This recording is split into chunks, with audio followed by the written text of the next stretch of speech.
Bom dia! Estou aqui de volta, gente, para contar para vocês mais uma atividade, que é um recurso que a gente tem lá na Integrarte, que chama Eu Conto. Vocês não precisam ter o jogo em casa, dá para vocês fazerem com papel e caneta, simplesmente adaptando, tá?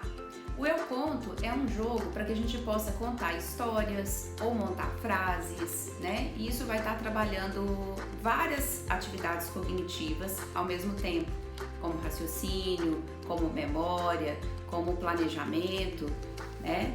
Ele funciona assim, ele tem cartas com objetos, lugares,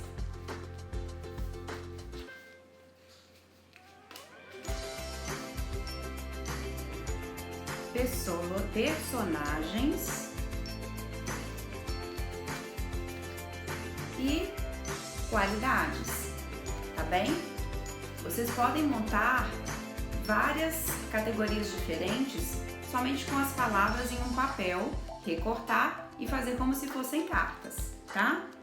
Então o jogo, se for para um idoso que está num declínio leve, que dá conta de atividades mais difíceis, a gente vai sortear uma carta de cada uma.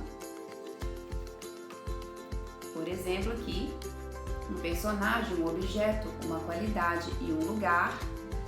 A gente vira e pede para que o idoso faça uma pequena história, uma pequena frase que junte todas essas palavras. Então, ou seja, na mesma frase, na mesma história, tem que ter todas essas palavras, tá bem? Então a gente pegou aqui montanha, bonito, injeção e bruxa. Não necessariamente tem que ser uma história que tenha sentido ou que seja uma história concreta. Pode ser uma coisa abstrata, como se fosse um conto de fadas, ou algo não muito usual. E é até uma atividade interessante que a gente vai estar trabalhando a criatividade, tá bom? Então, por exemplo, a bruxa foi até a montanha em um dia bonito buscar uma injeção. Tá bem? Então fica aí mais uma dica de atividade para que vocês possam fazer. Uma forma de facilitar essa atividade, se o idoso tiver um declínio um pouco mais acentuado, é, por exemplo, dar duas categorias só. E se ele tiver um declínio muito acentuado, já um declínio um pouco mais grave, a gente pode dar só uma categoria. No caso, eu recomendo dar objetos, que fica mais fácil de montar frases, tá bem?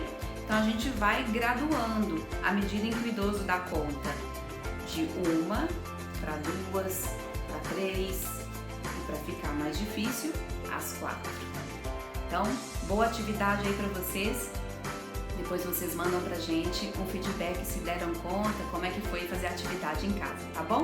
Um abraço para todos e continuem em segurança.